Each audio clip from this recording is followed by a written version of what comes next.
All right, today we are going to be making these beveled planter boxes. So I ended up using a tongue and groove material that I found here at the local store. I can't find any cedar planks like you guys might be able to, like at a Home Depot or a Lowe's or something like that, for roughly around probably $3 a piece. And you would need 3 of those in order to make this box. So you're looking at maybe a $9, $10 total box. This one ended up costing me about $13 or $14 with the material that I sourced here. So super simple to make, and I'll show you guys all the pieces that you need for this guy and then how to assemble it. So we need 4 pieces that are going to be cut down at 4 centimeters wide, and then we need 4 pieces that are cut down at 6 centimeters wide. Now the lengths on these, as you can see, are varied just because these are my extra cuts from the last box. But it doesn't matter as long as you have 4 that are going to be the equal size and long enough for what you need. In this case, it's 34 centimeters for me. So all of these are longer than that 34 centimeters. And we are going to end up gluing and nailing the 6 centimeter piece on top of the 4. And that's going to give us a nice square here for our corners at the end so that we have an equal reveal on both sides of this box. So we need 4 of each of these, which are going to make up our corner trim kind of pieces. Then we're going to need 2 support pieces that are going to end up holding the base in place.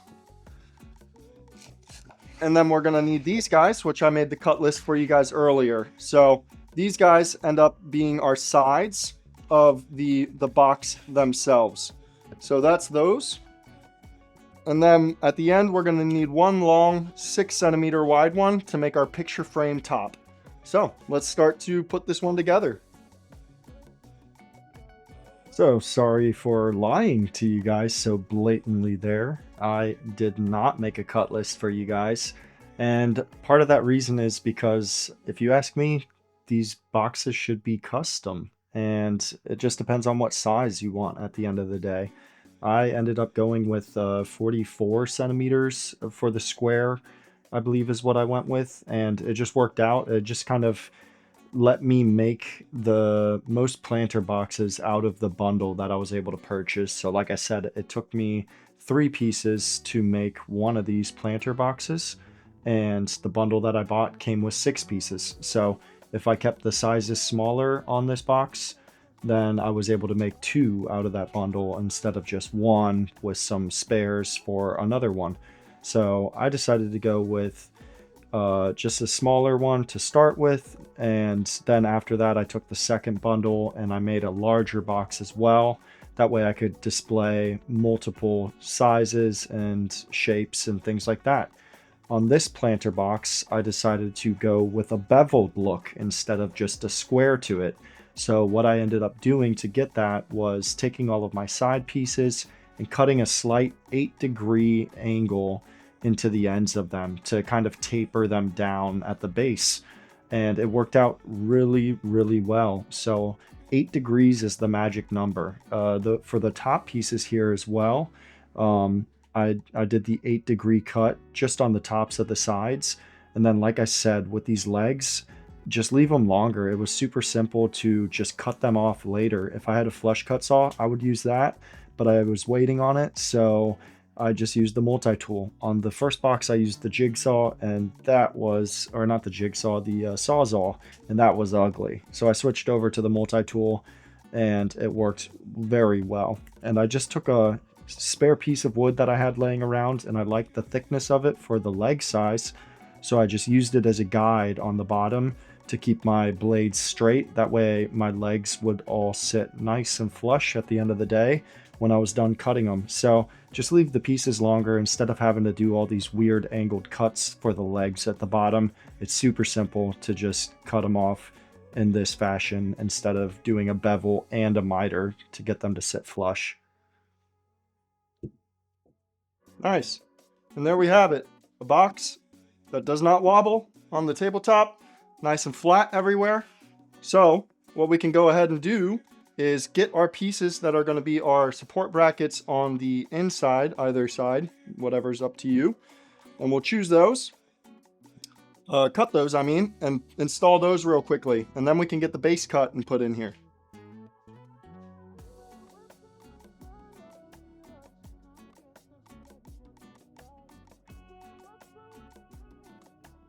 Now we've got our base support pieces in.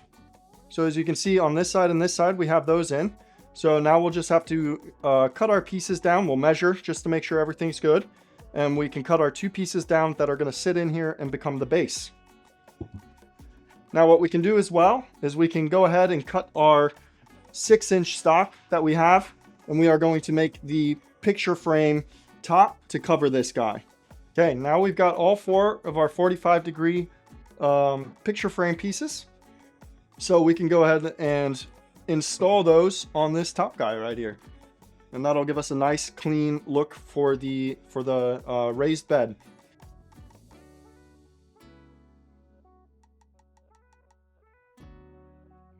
Now that we got our 2 base pieces cut, we can go ahead and secure those guys together.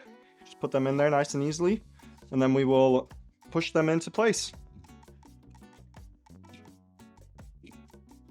Now, we don't have to drill any holes into the bottom of this guy because there's going to be plenty of drainage. This isn't a sealed box, and I'm not putting a liner on the inside, which means that the water is going to be able to escape on both of these sides and probably along all 4 sides. So I'm not going to drill a hole into the bottom of it because it's going to get plenty of drainage on these edges where there's a little bit of an opening for it to go through. So once we have those guys in place, we'll pop them out. We just want to always dry fit our stuff. We'll add a little bit of glue. Now with some glue down and the boards in place, we're going to go ahead and pop some nails into this guy. Now we've got ourselves a completed planter box. As you can see on the base, we have got some room on both sides kind of for the drainage to occur. And it's not going to hold water because it's not sealed. So we don't need to drill a hole. But if you would like to have extra drainage for some weird reason, go ahead and drill a hole right here in the middle and it'll look nice. You could also do it if you're going to sell these guys. That way the customer sees that there's some drainage involved, even though there's plenty of drainage in this guy already. So there we have it. We have 2 beautiful, nice garden boxes completed.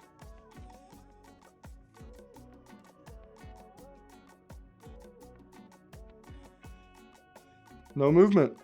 Awesome.